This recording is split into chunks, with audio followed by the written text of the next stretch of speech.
Hello students, हम BCom second year के banking and business economics group के second paper banking law and practice के 3 units complete कर चुके हैं और हम इन तीनों यूनिट्स के जो इम्पोर्टेंट पॉइंट्स हैं जिन पर कि एक एक नंबर के या मल्टीपल चॉइस क्वेश्चंस पूछे जाते हैं उनके बारे में डिस्कस कर रहे हैं। पार्ट 1 में हमने unit first and unit second के इम्पोर्टेंट पॉइंट्स के बारे में डिस्कस किया था। आज हम थर्ड यूनिट के इम्पोर्टेंट पॉइंट के बारे में डिस्कस करेंगे।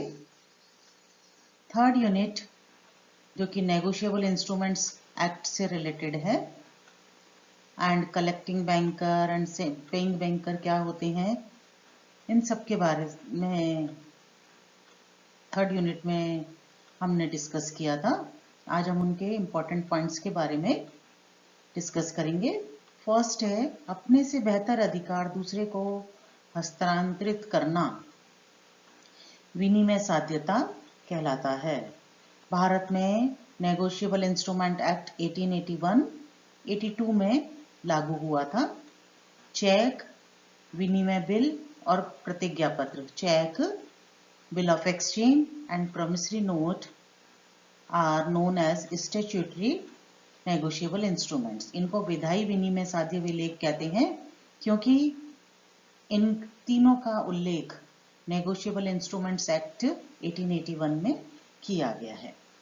एंड वे प्रपत्र जो किसी देश की परंपरा के अनुसार विनिमय साध्य मान लिए जाते हैं उन्हें अर्ध विनिमय साध्य विलेख कहते हैं। Instruments which are treated as negotiable instruments as the usages of that country is known as quasi negotiable instruments. उन्हें अर्ध विनिमय साध्य विलेख कहते हैं। They are transferable but they don't get negotiability. वो हस्तांतरणीय तो होते हैं, नॉट क्वासी नेगोशिएबल इंस्ट्रूमेंट्स अर्ध विनिमय साध्य विलेख हस्तांतरित होते हैं, लेकिन उनको नेगोशिएबिलिटी भी मिले या हो ही ये जरूरी नहीं है। विनिमय साध्य विलेख का प्रत्येक धारक यथाविधि धारक ही माना जाता है। Every holder of negotiable instruments is holder in due course. यथाविधि धारक ही माना जाता है। ये नेगोशिएबल इंस्ट्रूमेंट्स एक्ट 1881 के सेक्शन 118 में ये मेंशन किया गया है। कुछ प्रिजम्पशंस ली गई हैं कि ये हम मानकर चलेंगे कि जो ट्रांसफर हुआ है नेगोशिएबल इंस्ट्रूमेंट का वो बिफोर मैच्योरिटी हुआ है, किसी वैलिड कंसिडरेशन के बदले में किया गया है एंड गुड फेथ में लिया गया है और कॉन्फिडेंस के साथ में लिया गया है। तो every holder is holder in due course, ये हम इसको मानकर चलते हैं। करेंसी नोट जो कि हमारे देश में करेंसी नोट हैं, जिन्हें हम बैंक नोट भी कहते हैं, उनमें भी आरबीआई के गवर्नर के द्वारा प्रॉमिस किया जाता है पेमेंट का, लेकिन they are not treated as promissory note. उनको प्रॉमिसरी नोट की कैटेगरी में इंक्लूड नहीं किया जाता है। आदेशित प्रपत्र के वैधानिक हस्तांतरण के लिए सुपुर्दगी अनिवार्य है। विदाउट डिलीवरी, ट्रांसफर और valid transfer of order instruments is not completed. तब तक वो कंप्लीट नहीं होता है जब तक कि फर्स्ट एंडोर्समेंट एंड देन उसकी डिलीवरी ना हो जाए। हस्तांतरण के उद्देश्य से प्रपत्र के पीछे की तरफ हस्ताक्षर करना एंडोर्समेंट कहलाता है। Back side signature of instrument for the purpose of transfer is endorsement. प्रपत्र के साथ जिस संलग्न पर्ची पर एंडोर्समेंट किया जाता है उसे अलाउंस या अलोंग कहते हैं। Attached slip with the instrument for the purpose of endorsement is called allowance। Cheque जारी होने के तिथि के 3 महीने तक चेक बैंक में भुगतान के लिए प्रस्तुत नहीं किया जाए तो यह कालातीत चेक कहलाता है। स्टेल चेक भी जिसे हम कहते हैं। चेक में किया गया ऐसा परिवर्तन, कोई भी ऑल्टरेशन जिसके कारण ड्रॉअर के, who is drawer, who issues the cheque, who order to make the payment of the check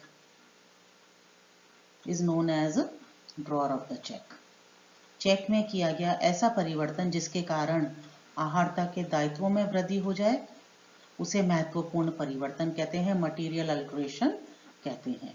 check के सुरक्षित भुगतान के लिए चेक के ऊपर 2 समानांतर तिरछी रेखाएं बनाना, parallel transverse line on a cheque is called crossing, रेखांकन कहलाता है।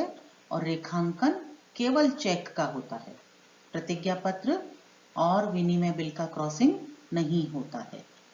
दोहरा रेखांकन केवल कोई बैंक ही कर सकता है।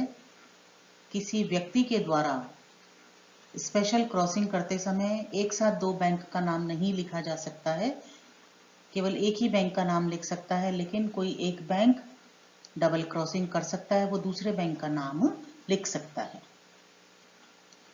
रेखांकन को मिटाने का अधिकार केवल ड्रॉअर को होता है। एक माइनर ना तो करंट अकाउंट ओपन कर सकता है और न ही नॉमिनेशन कर सकता है।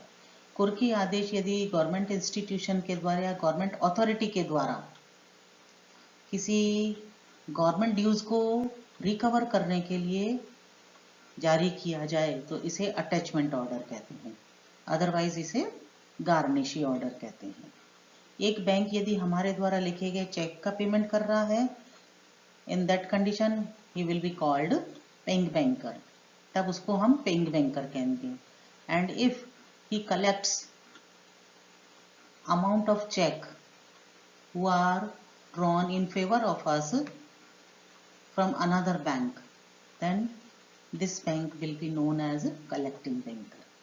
यदि वही बैंक हमारे लिए, हमारे पक्ष में आए हुए जो कि क्रॉस्ड चेक हैं उनका हमारे लिए कलेक्शन करता है दूसरे बैंक से, तो फिर इसे कलेक्टिंग बैंकर कहेंगे। So these are the main points, main features in all these 3 units, first, second and third. These are important for one line question and for multiple questions also. Thank you.